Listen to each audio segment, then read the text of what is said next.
మాయని తెలుసుకున్నాను. ఏది నా సొంతం కాదనుకున్నాను. ఈ లోకం ఒక మాయని తెలుసుకున్నాను. ఏది నా సొంతం కాదనుకున్నాను.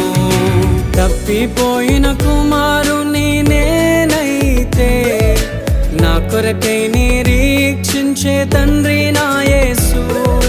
తప్పిపోయిన కుమారుని నేనైతే నా కొరకై నిరీక్షించే తండ్రి నా యేసు.